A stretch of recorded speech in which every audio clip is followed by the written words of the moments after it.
ದಶಕದ ಮಹಾಕುಂಭ ಮೇಳಕ್ಕೆ ಉತ್ತರ ಪ್ರದೇಶದ ಪ್ರಯಾಗ್ರಾಜ್ ಸಜ್ಜಾಗಿದೆ. ಹೇಗಿದೆ ಅಲ್ಲಿನ ಸಿದ್ಧತೆ, ಭದ್ರತೆ, ಸಂಭ್ರಮ? ಆ ಕ್ಷಣಗಳನ್ನ ರಿಪಬ್ಲಿಕಾಣ ಗ್ರೌಂಡ್ ರಿಪೋರ್ಟ್ ಮೂಲಕ ನಿಮ್ಮ ತನಕ ತಲುಪಿಸುವ ಕೆಲಸ ಮಾಡ್ತಾ ಇದೆ. ಅನೇಕ ಸಾಧು ಸಂತರ ಮುಖಾಮುಖಿ ಸರಿಸುಮಾರು 40 ಕೋಟಿ ಜನ ಸೇರುವ ನಿರೀಕ್ಷೆ ಇರುವಂತಹ ಮಹಾಕುಂಭ ಮೇಳಕ್ಕೆ ಕ್ಷಣಗಣನೆ ಪ್ರಾರಂಭ ಆಗಿದೆ. ಜನವರಿ 13ರಿಂದ ಆರಂಭವಾಗಲಿರುವಂತಹ ಮಹಾಕುಂಭ ಮೇಳ ಹಿಂದೂಗಳ ಮಹಾಪರ್ವಕ್ಕೆ ಸಿದ್ಧತೆಗಳಾಗಿದೆ. ಅದೆಲ್ಲವೂ ಕೂಡ ಅಂತಿಮ ಹಂತದಲ್ಲಿದೆ.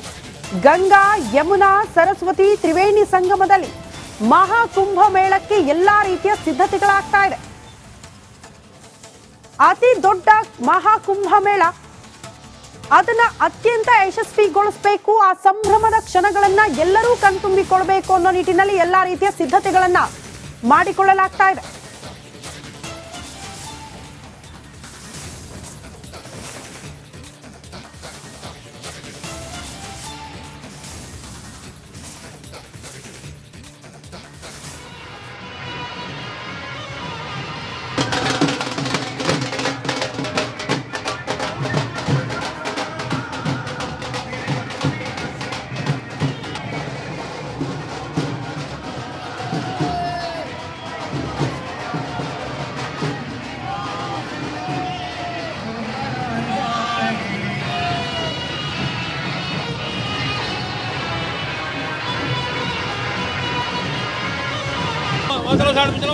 किस तरीके से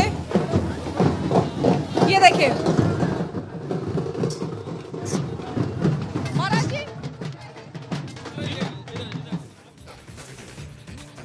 ಆರಂಭದಲ್ಲೇ ಹೇಳ್ತಾ ಇದ್ವಿ, ಅತ್ಯಂತ ದೊಡ್ಡ ಮಹಾಕುಂಭ ಮೇಳ ದಶಕದ ಬಳಿಕ ನಡೀತಾ ಇದೆ. ಎಲ್ಲಾ ಸಿದ್ಧತೆಗಳಾಗಿದೆ. ಸರಿಸುಮಾರು ಈ ಮಹಾಕುಂಭ ಮೇಳಕ್ಕೆ 40 ಕೋಟಿ ಜನ ಸೇರುವ ನಿರೀಕ್ಷೆ ಇದೆ.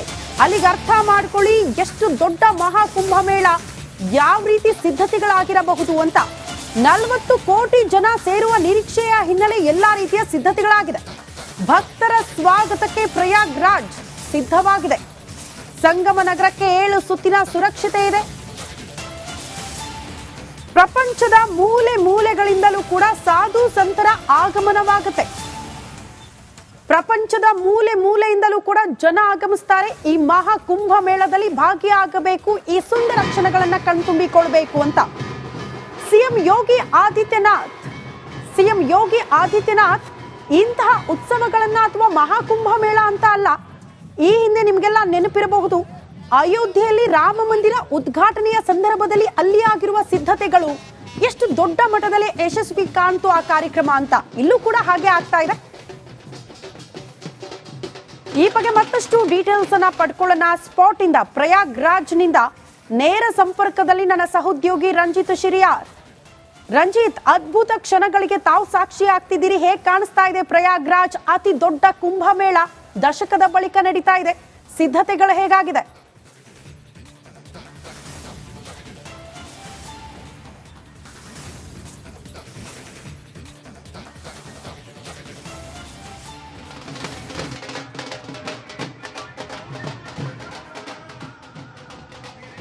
ಖಂಡಿತವಾಗ್ಲೂ ಕೂಡ ಶ್ರುತಿ, ಹರ ಹರ ಮಹಾದೇವ್. ಇಲ್ಲಿ ಮೊಳಗ್ತಾ ಇರುವಂತ ಧ್ವನಿ ಒಂದೇ, ಹರ ಹರ ಮಹಾದೇವ್, ಭೋಲೆನಾಥ್ ಭೋಲೆನಾಥ್ ಧ್ವನಿ ಇಲ್ಲಿ ಮೊಳಗ್ತಾ ಇದೆ. ಏಕಾಂತದಲ್ಲಿದ್ದಂತ ಲಕ್ಷಾಂತರ ಜನ ಸಾಧು ಸಂತರು, ಅಗೋರಿಗರು, ಗೋರಿಗಳು, ಹಾಗೆ ಸನ್ಯಾಸಿಗಳು ಕೂಡ ಈಗ ಬಂದಿರೋದು ಇದೇ ಪ್ರಯಾಗರಾಜದ ಪುಣ್ಯ ಭೂಮಿಯತ್ತ.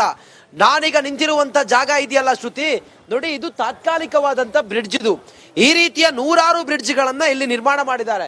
ನನ್ನ ಹಿಂದೆ ಹರಿತಾ ಇರುವಂತ ನದಿ ಇದೆಯಲ್ಲ, ಪರಮ ಪವಿತ್ರವಾದಂತ ಗಂಗಾ ನದಿಯ ತಟದಲ್ಲಿ ನಿಂತು ರಿಪಬ್ಲಿಕ್ ಕನ್ನಡ ಪ್ರಯಾಗರಾಜ್ನ ಈ ಕುಂಭಮೇಳ 144 ವರ್ಷಗಳಿಗೊಮ್ಮೆ ಬರುವಂತ ಮಹಾ ಕುಂಭಮೇಳದ ಅದ್ಭುತವಾದಂತ ವೈಭವವನ್ನ, ಹಾಗೆ ಪೌರಾಣಿಕವಾದಂತ ಹಿನ್ನೆಲೆಯನ್ನ ಜನರ ಮುಂದೆ ತೆರೆದಿಡುವಂತ ಪ್ರಯತ್ನ ಮಾಡ್ತಾ ಇದೆ.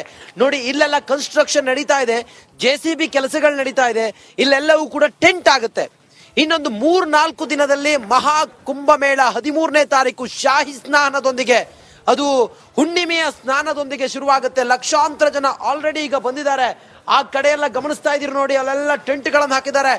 4,000 ಹೆಕ್ಟೇರ್ ಜಾಗದಲ್ಲಿ ನಿರ್ಮಾಣ ಮಾಡ್ತಿರುವಂತ ಈ ಮಹಾ ಕುಂಭಮೇಳದ ಅದ್ಭುತ ವೈಭವ ಮಧುವಣಗಿತ್ತಿಯಂತೆ ಸಿಂಗಾರ ಆಗಿರೋದನ್ನ ನೋಡೋದಕ್ಕೆ 2 ಕಣ್ಣು ಸಾಲೋದಿಲ್ಲ. ಶ್ರುತಿ ನೋಡಿ, ಈ ಗಂಗಾ ನದಿ ಹರಿದು ಮುಂದಕ್ಕೆ ಸಾಗಿ ಮತ್ತೊಂದು ಕಡೆಯಿಂದ ಸರಸ್ವತಿ ನದಿ, ಇನ್ನೊಂದು ಕಡೆಯಿಂದ ಯಮುನಾ ನದಿ ಸಂಧಿಸುವಂತ ತ್ರಿವೇಣಿ ಸಂಗಮದಲ್ಲಿ ಸಾಧು ಸಂತರು ಇದೇ 13ನೇ ತಾರೀಕು ಪುಣ್ಯ ಸ್ನಾನ ಮಾಡ್ತಾರೆ.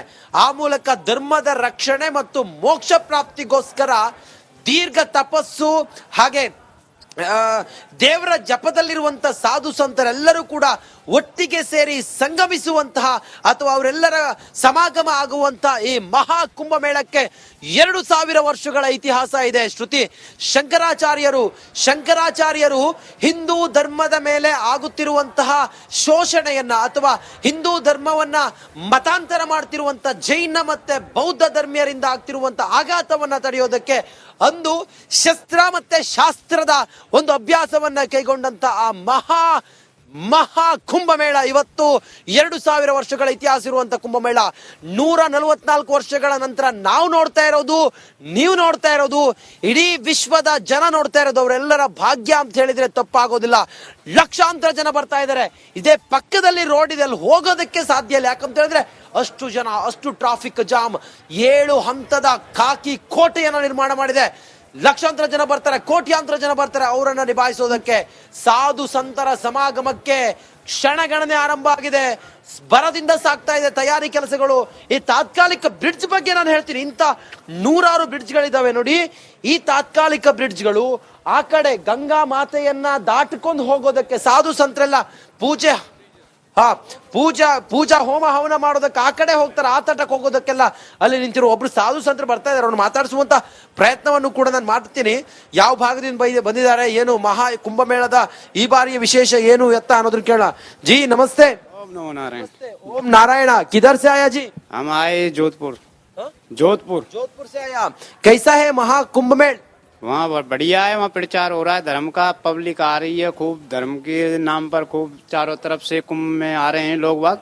और यहाँ पर अभी कुंभ मेला है, यहाँ पर हर प्रांत का साधु समाज यहाँ पर इकट्ठित। एक बार बोलिए जी, हर हर महादेव। हर हर महादेव। हर हर महादेव। जय शंकर। हर हर महादेव। शंकर हर हर ओम महादेव। नमः। बोलिए सर।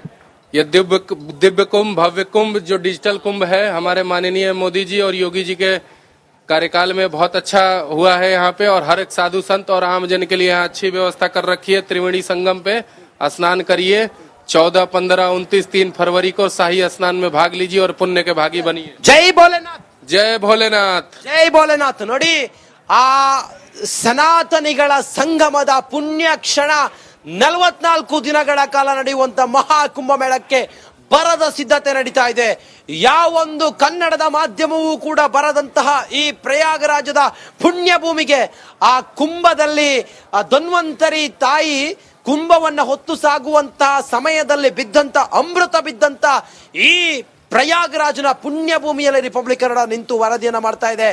ರಾಜ್ಯದ ನಮ್ಮ ಕನ್ನಡಿಗರಿಗೆ ಇಲ್ಲಿನ ಪ್ರಯಾಗರಾಜನ ಕುಂಭಮೇಳದ ವಿಶೇಷತೆ ಎಷ್ಟೋ ಜನರಿಗೆ ಬರ್ಲಿಕ್ಕೆ ಆಗೋದಿಲ್ಲ. ಯಾಕಂತ ಹೇಳಿದ್ರೆ ಆ ರೀತಿಯ ಜನಸಂದಣಿ ಇರುತ್ತೆ.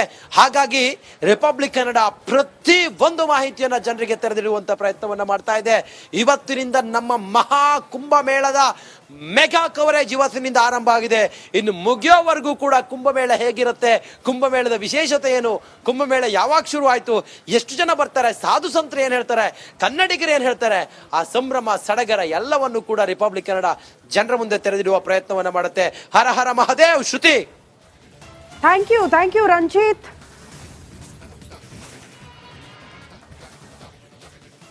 ನೋಡಿ, ಮಹಾಕುಂಭ ಮೇಳಕ್ಕೆ ದಿನಗಣನೆ ಪ್ರಾರಂಭ ಆಗಿದೆ. ಅಲ್ಲಿ ಅಂತಿಮ ಹಂತದ ಸಿದ್ಧತೆಗಳಾಗ್ತಾ ಇದೆ. ಈ ಬಾರಿ ದಶಕದ ಬಳಿಕ ಮಹಾಕುಂಭ ಮೇಳ ನಡೀತಾ ಇರೋದ್ರಿಂದ ಸಾಕಷ್ಟು ವಿಶೇಷತೆಗಳನ್ನ ಕೂಡ ಒಳಗೊಂಡಿದೆ ಅಂತ.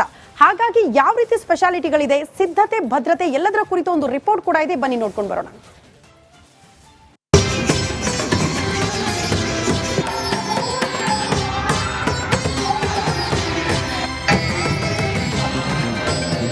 महाकुंभ ಮಹಾಕುಂಭಮೇಳಕ್ಕೆ ದಿನಗಣನೆ ಶುರುವಾಗಿದೆ. ಯುಪಿಯ ಪ್ರಯಾಗ್ರಾಜ್ನಲ್ಲಿ ಈಗಾಗಲೇ ಸಾಧು ಸಂತರು ಮಠಾಧೀಶರ ದಂಡೆ ಹರಿದು ಬರ್ತಿದೆ. ತ್ರಿವೇಣಿ ಸಂಗಮದಲ್ಲಿ ಮಿಂದೇಳಲು ಕೋಟ್ಯಾಂತರ ಹಿಂದೂಗಳು ಕಾತುರರಾಗಿದ್ದಾರೆ.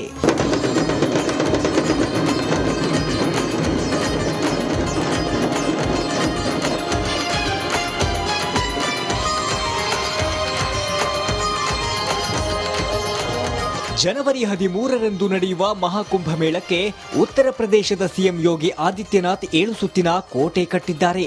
ಪ್ರಯಾಗ್ರಾಜ್ನಲ್ಲಿ ಗಲ್ಲಿ ಗಲ್ಲಿಯಲ್ಲೂ ಖಾಕಿ ಸರ್ಪಗಾವಲಿದ್ದು ಭದ್ರತೆಗಾಗಿಯೇ 3,000 ಪೊಲೀಸರನ್ನ ನಿಯೋಜಿಸಲಾಗಿದೆ.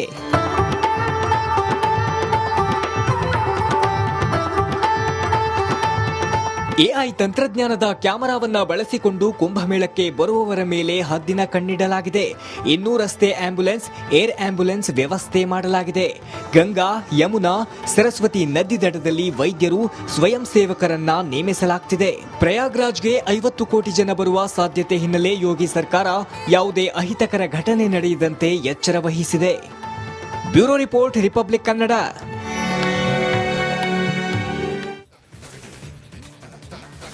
ಪ್ರಯಾಗ್ರಾಜ್ನಲ್ಲಿ ಮಹಾಕುಂಭ ಮೇಳಕ್ಕೆ ಎಲ್ಲಾ ರೀತಿಯ ಸಿದ್ಧತೆಗಳು ಕೂಡ ಆಗಿದೆ. ಹಾಗಾಗಿ ರಿಪಬ್ಲಿಕ್ ಕನ್ನಡ, ಕನ್ನಡದ ಏಕೈಕ ಚಾನೆಲ್ ರಿಪಬ್ಲಿಕ್ ಕನ್ನಡ ಸ್ಪಾಟ್ ಇಂದ ಗ್ರೌಂಡ್ ರಿಪೋರ್ಟ್ ಅನ್ನ ನಿಮ್ಮ ಮುಂದೆ ಇಡ್ತಾ ಇದೆ. ಯಾವ ರೀತಿ ವಿಶೇಷತೆಯನ್ನು ಒಳಗೊಂಡಿದೆ ಪ್ರಯಾಗ್ರಾಜ್ನಲ್ಲಿರುವ ಕುಂಭ ಮೇಳಕ್ಕೆ ಸಿದ್ಧತೆಗಳು ಅಂತ. ಪ್ರಯಾಗ್ರಾಜ್ನ ಖಾಲಿ ಸಡಕ್ ಜಂಕ್ಷನ್ ಬಳಿಯಿಂದ ಗ್ರೌಂಡ್ ರಿಪೋರ್ಟ್. ರಿಪಬ್ಲಿಕ್ ಕನ್ನಡ ವರದಿಗಾರ ರಂಜಿತ್ ಶಿರಿಯಾರ್ ಒಂದು ಪ್ರತ್ಯಕ್ಷ ವರದಿ ಕೊಟ್ಟಿದ್ದಾರೆ. ಅಂತಿಮ ಹಂತದ ಸಿದ್ಧತೆಗಳು ಹೇಗಿದೆ ಅನ್ನೋದ್ರ ಬಗ್ಗೆ.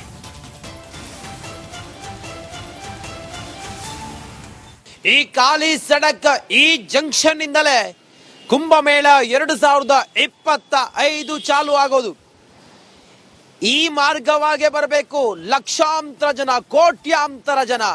ನೋಡಿ, 40 ಕೋಟಿಗೂ ಕೂಡ ಹೆಚ್ಚು ಜನ ಮಹಾ ಕುಂಭಮೇಳದಲ್ಲಿ, ಸುಮಾರು 44 ದಿನಗಳು ನಡೆಯುವಂತ ಮಹಾ ಕುಂಭಮೇಳದಲ್ಲಿ ಸೇರ್ತಾರೆ ಅನ್ನೋದ್ರ ಬಗ್ಗೆ ಲೆಕ್ಕಾಚಾರಗಳಿದಾವೆ. ಅದೇ ಕುಂಭಮೇಳ ಆರಂಭ ಆಗುವಂತ ಖಾಲಿ ಸಡಕ್ ಜಂಕ್ಷನ್ ಅಲ್ಲಿ ನಾನಿದ್ದೀನಿ. ಒಂದು ಸಲ ಇಲ್ಲಿನ ಚಿತ್ರಣ ಹೇಗಿದೆ ಅನ್ನೋದನ್ನ ತೋರಿಸ್ತೀನಿ. ಆನಂತರ ಏನಿದು ಕುಂಭಮೇಳ, ಹೇಗೆ ನಡೆಯುತ್ತೆ, ಎಷ್ಟು ದಿನ ನಡೆಯುತ್ತೆ, ಮತ್ತೆ ಯಾಕೆ ಪ್ರಯಾಗ್ರಾಜ್ನಲ್ಲೇ ಮಾಡ್ತಾ ಇದ್ದಾರೆ, ಇದೆಲ್ಲದರ ಮಾಹಿತಿಯನ್ನು ಕೊಡ್ತೀನಿ. ನೋಡಿ, ನಾನು ನಿಂತಿರುವಂತ ಜಾಗ ಇದು ಖಾಲಿ ಸಡಕ್. ಖಾಲಿ ಸಡಕ್ನ ಮಹಾದ್ವಾರವನ್ನ ಗಮನಿಸ್ತಾ ಇದ್ದೀರಿ.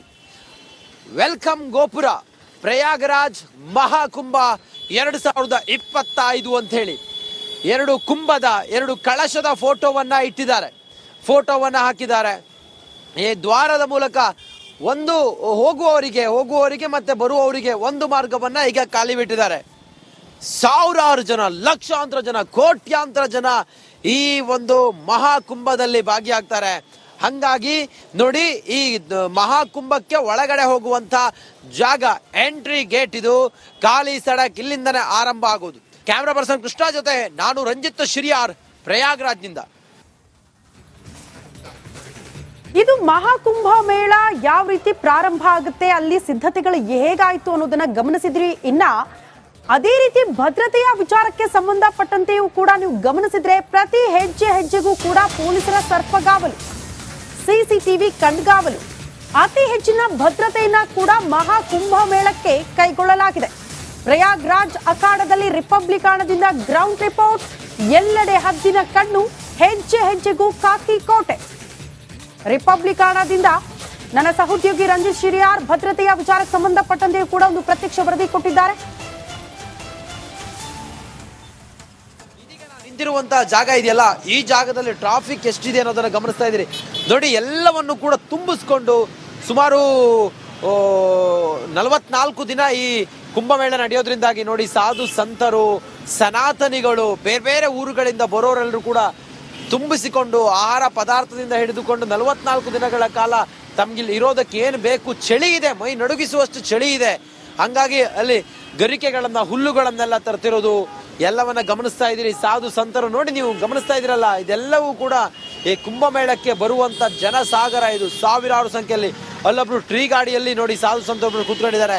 ಹೀಗೆ ನಾವು ಒಳಗಡೆ ಹೋಗ್ತಾ ಇರೋ ಹಾಗೆ ಒಂದೊಂದು ಇಲ್ಲಿನ ಚಿತ್ರಣಗಳನ್ನು ನಾವು ಗಮನಿಸ್ತಾ ಇದ್ರೆ ಈ ಮಹಾಕುಂಭಮೇಳ ಎಷ್ಟು ವೈಭೋಗದಿಂದ, ಎಷ್ಟು ವಿಜೃಂಭಣೆಯಿಂದ ನಡೆಯುತ್ತೆ ಅನ್ನೋದನ್ನ ನೀವು ಗಮನಿಸಬಹುದು. ಸುಮಾರು 144 ವರ್ಷಗಳಿಗೆ ಒಮ್ಮೆ ಬರುವಂತ ಈ ಕುಂಭ ಇದೆಯಲ್ಲ, ಮಹಾಕುಂಭ, ಈ ಮಹಾಕುಂಭವನ್ನ ಕಣ್ತುಂಬಿಕೊಳ್ಳೋದೇ ಒಂದು ಚಂದ. ನೋಡಿ, ಬರುವಂತ ಭಕ್ತರು, ಸನಾತನಿಗಳು ತಮ್ಮೆಲ್ಲ ಬಟ್ಟೆ ಬರೆಗಳನ್ನ ಬೇಕಾದಂತ ಎಲ್ಲ ವ್ಯವಸ್ಥೆಯನ್ನ ಮಾಡ್ಕೊಂಡು ಬರ್ತಿರೋದನ್ನ ಗಮನಿಸ್ತಾ ಇದ್ದೀರಿ. ಹಾಗೆ ಪೊಲೀಸ್ ಫೋರ್ಸ್ ಕೂಡ ಇಲ್ಲಿ ಎಲ್ಲವನ್ನು ಕೂಡ ಕಂಟ್ರೋಲ್ ಮಾಡೋದಕ್ಕೆ, ಇಲ್ಲಿ ಎಲ್ಲವನ್ನು ಕೂಡ ನಿಭಾಯಿಸೋದಕ್ಕೆ ಇಲ್ಲಿ ಬ್ಯಾರಿಕೇಡ್ಗಳನ್ನು ಹಾಕಿ ನಿಂತಿರೋದನ್ನು ಕೂಡ ಗಮನಿಸ್ತಾ ಇದ್ದೀರಾ. ಆ ಕಡೆ ಟೆಂಟ್ಗಳಿದ್ದಾವೆ, ಈ ಕಡೆ ಟೆಂಟ್ಗಳಿದ್ದಾವೆ. ವಾಹನಗಳು, ಬಂದಿರುವ ವಾಹನಗಳನ್ನ ಪಾರ್ಕ್ ಮಾಡೋದಕ್ಕೂ ಕೂಡ ಎಕರೆ ಗಟ್ಟಲೆ ಜಾಗವನ್ನ ಇಲ್ಲಿ ಇಟ್ಟಿದ್ದಾರೆ, ಅಥವಾ ಪಾರ್ಕಿಂಗ್ ಅಂತೇಳಿ ಮೀಸಲಿಟ್ಟಿರೋದನ್ನ ಗಮನಿಸ್ತಾ ಇದ್ದೀರಿ. ಒಟ್ಟಾರೆ ಉತ್ತರ ಪ್ರದೇಶದ ಪ್ರಯಾಗ್ರಾಜ್ ಮಧುವಣಗಿತ್ತಿಯಂತೆ ಸಿದ್ಧವಾಗಿದೆ ಮಹಾಕುಂಭಕ್ಕೆ. ಬರುವ ಜನರು ಕೂಡ ಅಷ್ಟೇ ಈ ಕುಂಭವನ್ನ ನೋಡೋದಕ್ಕೆ ಉತ್ಸುಕರಾಗಿದ್ದಾರೆ. ವಿಶ್ವದ ಮೂಲೆ ಮೂಲೆಗಳಿಂದ ಜನ ಬರ್ತಾ ಇದ್ದಾರೆ.